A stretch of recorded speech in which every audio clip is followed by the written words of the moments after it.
Itu pengen sesuatu, dulu pengen motor saya. Awalnya kami tidak sedikit pun dan tidak pernah mimpi untuk merawat orang-orang ODGJ ya. Ada peribahasa Pak ya, ada peribahasa orang kampung lebih baik menjadi pengembala kambing atau kerbau ya dengan 10 ekor daripada menjadi pengasuh orang-orang 1 atau 2 orang. Apalagi merawat, mengawasi orang-orang ODGJ yang jumlahnya ratusan.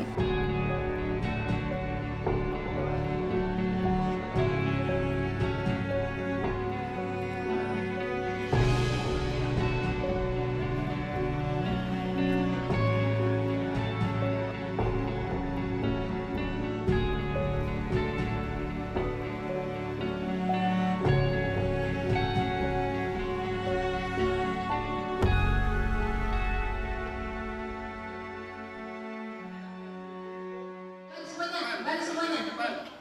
Di sini. Bu Ade, Peron mana Mbak? Peron dalam. Tapi ini Nggak enak badannya. Barisin semuanya harus olahraga, harus senang. Gimana kabarnya hari ini? Alhamdulillah. Luar biasa. Tetap semangat. Allahu Akbar. ya saya bangunkan yayasan yang awalnya itu di dalam akte notaris itu untuk TPQ, Salafiyah, dan hal-hal yang bersifat keagamaan. Nah, setelah berjalan kurang lebih 1 tahun, anak didik kami sudah ada 57 orang. Ternyata itu tadi ada geraknya Allah dan ada salah satu kawan yang punya saudara menderita gangguan jiwa. Beliau menawarkan saya untuk merawat dan membimbing orang yang sedang sakit tadi.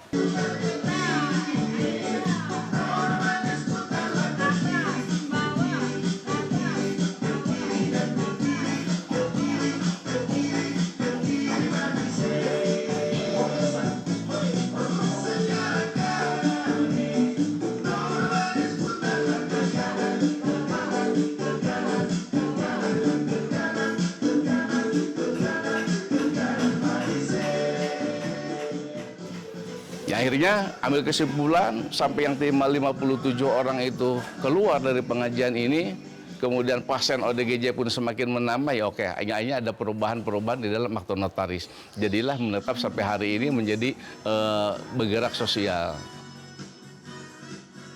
Per hari ini ada pasien binaan kami, baik itu ODGJ, lansia, dan orang terlantar, sejumlah kurang lebih 187 orang. Nah, dari jumlah 187 orang tadi, 23 diantaranya titipan dari dinas-dinas instansi. Ada titipan dari Camat, dari Pol PP, dari kepolisian, dari dinas sosial kabupaten dan provinsi. Ada dari TRC. Itu 23 dari jumlah 187 orang tadi. Artinya kalau berbicara titipan dari dinas sosial, baik kabupaten maupun provinsi, atau dari dinas-dinas instansi yang lain, itu rata-rata mereka itu OT, orang terlantar, yang tidak jelas siapa namanya, asal dari mana itu tidak, sebab tidak ada identitas.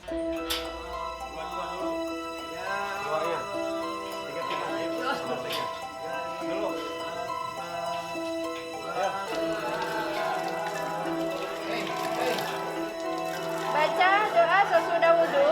Perhatikan. Baca doa. Ngadep kanan. Ngadep kiblat asyhadu an la ilaha illallah. Selama kurang lebih 11 tahun, ada 1.012 orang yang total sehat, 39 orang yang meninggal dunia di sini dengan penyebabnya sakit. Kemudian kalau dipersentasekan, memang kami kalah ya. Jadi masih banyak yang gagal, sebab yang gagal kurang lebih 2 atau 3 ribu orangan. 40% ya, 40% penyebab utamanya obat narkoba. Penyalahgunaan obat narkoba. Yang 60% itu macam-macam. Ada yang, maaf ya, ada yang latar belakang perselingkuhan, kemudian dia punya keinginan yang tidak tercapai, seperti contoh misalnya tetangganya beli ini, tapi itu yang lain tidak kesampaian dengan egonya, yang akhirnya lepas kontrol pemikirannya, jadilah depresi. Itu dan antaranya. Ada juga kalau istilah di kampung itu Tapi memang ada beberapa orang ya kami pernah merawat yang memang punya julukan predikat seorang ustadz atau orang alim. Ketika sudah sehat kami tanya kenapa bisa seperti ini. Ternyata ada juga yang dari ajian, wiridan ya. Ayo silakan. Silakan duduk. Sehat mah. Alhamdulillah mah sehat terus semua ya.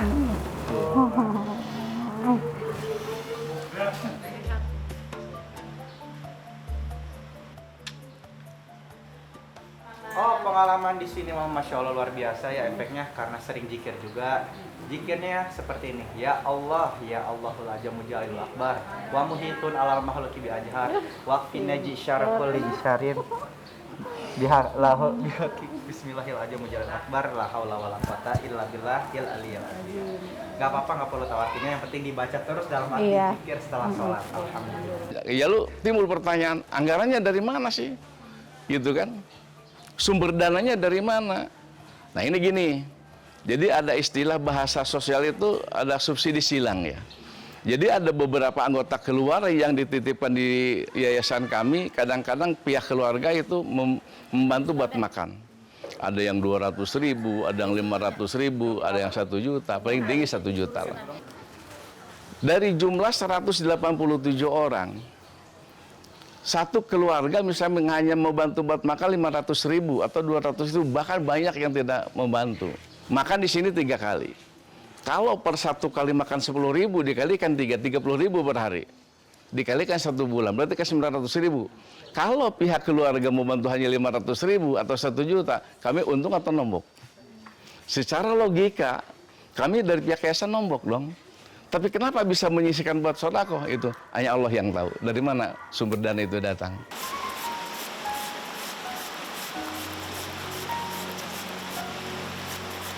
Ini makan siangnya pakai mie, pakai ayam. Iya. Jalan sama istrinya kembali lagi.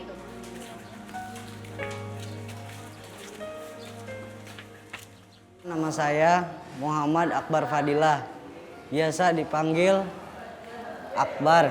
Dulu saya pernah sakit, entah sakit apa itu, ada bisikan-bisikan yang nggak saya ketahui, dan suka efek sampingnya suka ngamuk-ngamuk gitu. Dulu saya pernah di Marjuki selama 23 hari, 5 kali. Bangun.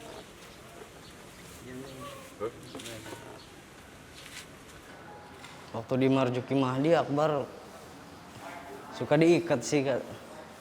Diikat di ranjang, makan disuapin. Jadi pengennya ngamuk terus. Gedor-gedor pintu, kalau dilepas itu kan. Tali aja bisa lepas, digigit. Kalau makan dikeluarin, kadang-kadang disuapin di ranjang itu.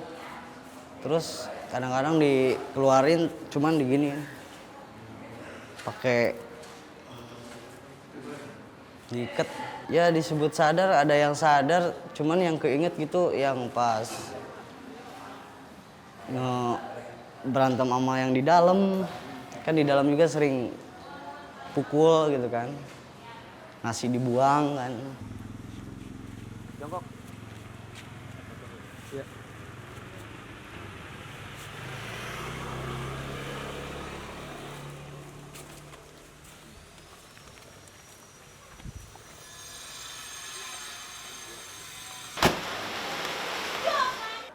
Banyak orang yang bilang keluarga, ibu, bapak, adik, katanya saya sering ngelamun. Soalan itu karena punya keinginan sih dulu. Keinginan pengen itu nggak tercapai, nggak ke itu. Jadi kepikiran, sering ngelamun. Terus yang kedua juga sering ya pergaulan gitu kan, di luar suka, ya namanya anak muda kan, suka nyoba-nyoba apa gitu. Tapi sekarang alhamdulillah saya berhenti, saya datang ke sini, saya alhamdulillah saya tidak mau nyoba lagi, saya udah sembuh.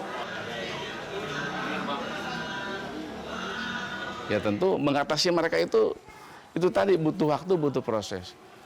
Jadi kalau saja kita sebagai pengurus yayasan tidak memiliki sifat ekstra sabar, ekstra hati-hati, ya udah. Yang ada adalah kehancuran. Sebab pada hakikatnya kami dari pengurus yayasan ini, terutama yang standby di sini siang malam, secara tidak langsung jadi pelayan mereka. Kalau kita pagi-pagi atau malam-malam tidur, itu mereka teriak, minum, makan. Nah kita harus bangun, ngasih minum mereka. Pertanyaannya, bagaimana kalau misalnya taruh teko di dalam? Ceritanya beda, Pak. Itu jorok, jijik itu. Teko itu, kalau misalnya kita naruh teko di setiap kamar, naruh teko ya, itu kalau pagi-pagi itu air kencing yang ada. Bahkan tidak sedikit, tidak sering terjadi. Itu di dalamnya nanti pagi-pagi itu kotoran manusia. Jadi mereka yang ada di yayasan ini, yang sedang kami rawat ini, contoh buat kita. Contoh buat kita, oh seperti itu. Tapi mereka tidak mungkin bisa nyentuh ke kita, sebab mereka udah lolos, ya kan gitu, seperti itu, Pak. Satu kamar ini yang seharusnya diisi oleh 15 orang, sekarang kadang-kadang diisi sampai 40-30 orang. Kalau berbicara masalah kapasitas ya, dan kesehatan, yang seharusnya kapasitas itu hanya masuk 15 orang, lalu diisi oleh 30 orang, itu sehat atau tidak sehat? Tentunya kan jawabannya kurang sehat, karena kapasitas yang sangat terbatas.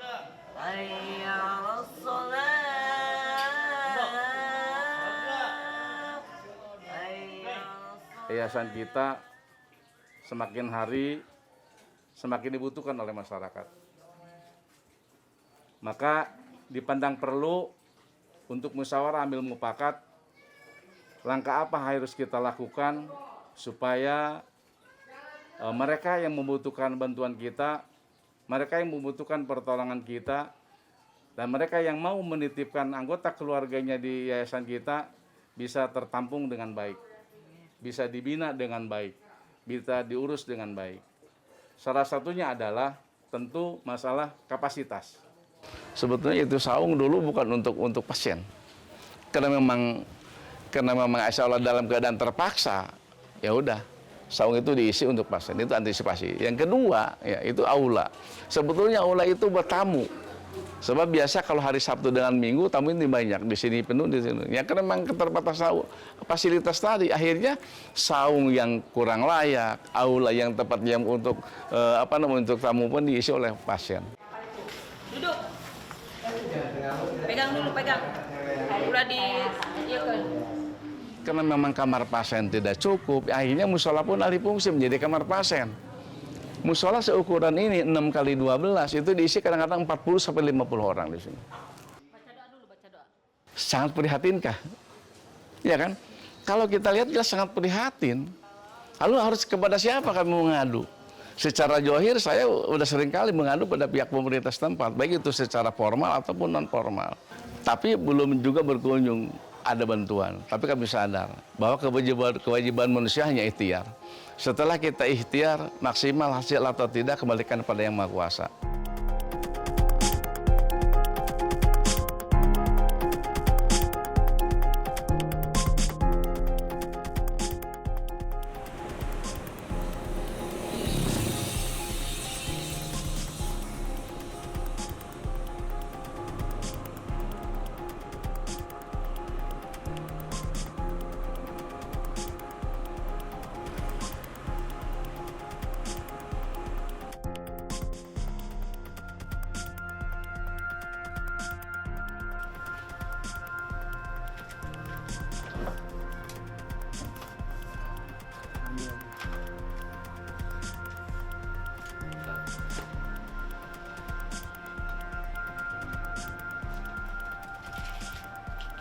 Itu pas ngelakuin ini mukul bapak, itu doang yang nggak pernah bisa dilupain, ngerasa seringan bapak yang dipukul. Jadi dibantu bisik-bisikan juga sih bang, tapi nggak tahu itu bisikan apa. Saya ngasut-ngasut gitu.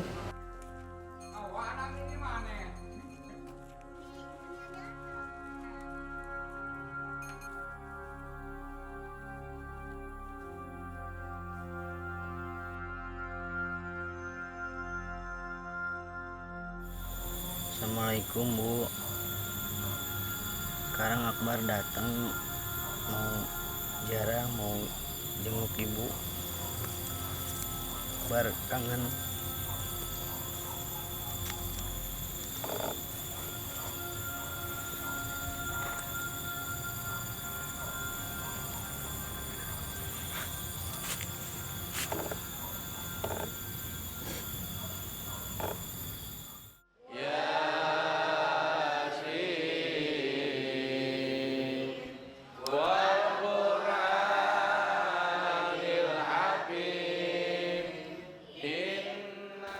Metode yang kami terapkan saat ini adalah lebih cenderung kepada sholat jikir. Sekitar 2 tahun yang lalu pernah BIMTEK ya, di tingkat provinsi, itu dari jumlah 400 sekian, itu hanya ada 3 metode jikir yang ikut BIMTEK pada saat itu ya. Kami di sini, kemudian ada dari Tasik, dan ada dari Pangandaran. Metode jikir ini secara tidak langsung mereka mengobati sendiri. Ada yang begitu kita lihat parah, ya.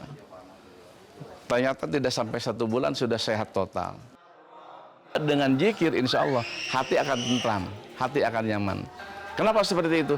Sebab mohon maaf, bagi penderita penyakit gangguan jiwa itu memerlukan memerlukan hati yang bersifat relaksasi. Ketika memang hati mereka relaksasi atau tenang, insya Allah mereka sudah mendekati kepada kesembuhan tadi. Yang ikhlas ini secara logika, secara akal manusia, rezeki kita itu dikuras habis. Tapi pada hakikatnya menurut pandangan Islam berdasarkan Al-Quran, justru sodako yang memang benar-benar ikhlas, Allah akan membalasnya dengan berlipat ganda. Sebab pada hakikatnya ketika kita memberi pada seseorang yang memang membutuhkan, pada hakikat itu menambah rezeki kita. Di samping kami metode jikir dengan sholat, ada lagi kalau bahasa umumnya itu totok urat saraf, refleksi ya. Tapi kalau bahasa kami di Darul Iman ini bukan refleksi, dinamakan kompos gitu. Jadi ini ditotok ya, urat saraf ini ditotok selama kurang lebih hitungan detik, mereka tidak sadarkan diri bahkan tidur. Tujuannya adalah untuk minimalisir tegangan urat saraf. Kemudian kalau latar belakang mereka dari obat ya, narkoba dalam hal ini gitu. Jadi ada ramuan. Ada ramuan kadang-kadang diberlakukan minum konsumsi air kelapa pagi-pagi sebelum mereka mengkonsumsi apa-apa. Itu seperti itu. Jadi ada 3 ya, ramuan, kemudian totok urat saraf, dalam ini kami namakan kompos, dan ketiga jikir.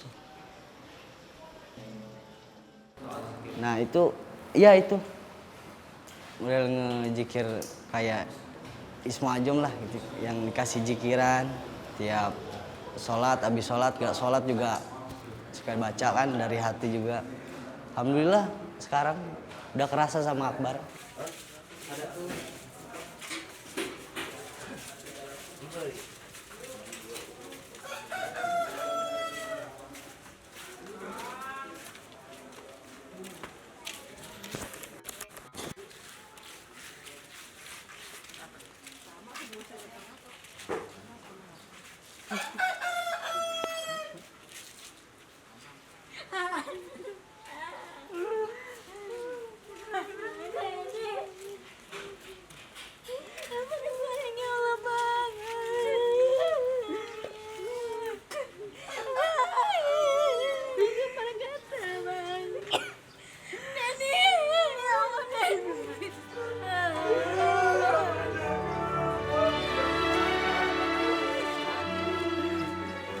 Begini sakit apa dan?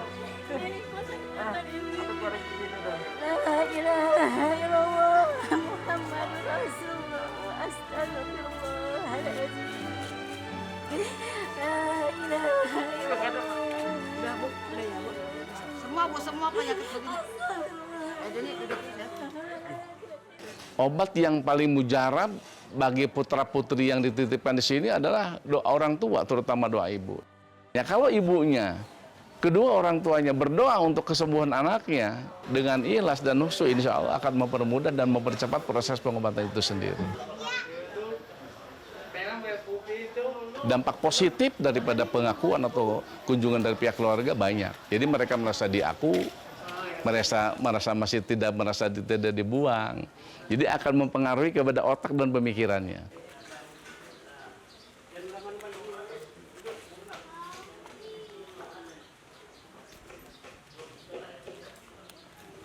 Dulu pas Akbar pulang sih pada takut semua, kayak yang menghindar kan, takutnya Akbar ngamuk lagi kali kan. Lama kelamaan balik lagi ke sini, udah tahu Akbar di sini, sembuh di sini, terus balik lagi. Wah, katanya sembuh kan gitu. Udah biasa seperti biasa lagi, Bang. Seneng banget, Bang. Seneng. Katanya udah di sana aja cari ilmunya aja kayak gitu. Maksudnya di situ aja lah. Ya di sini enak, jadi kebawa model sholat, zikir, banyak teman lah di sini. Ya, ada yang bimbing-bimbing Akbar juga kan. Udah nggak mau di kampung lagi, takutnya gitu lagi. Maksudnya kan pergaulan gitu kan. Ketahuan di rumah pergaulan suka nggak jelas, Bang. Kalau nggak bisa kita milih-milih mah. Itu Akbar udah sembuh juga suka takut sih, Bang. Takut kembali lagi gitu kan. Takut ada bisikan lagi.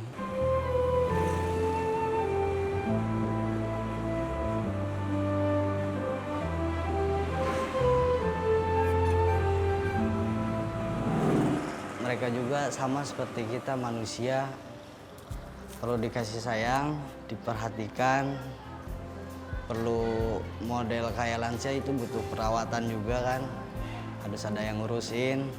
Ya yang intinya aja kasih sayang sama perhatian.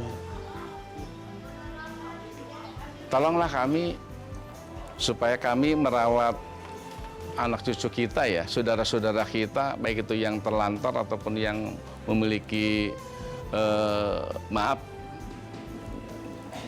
penyakit ODGJ, kami lebih leluasa lagi. Sebab tidak ada orang yang sukses tanpa melibatkan orang lain.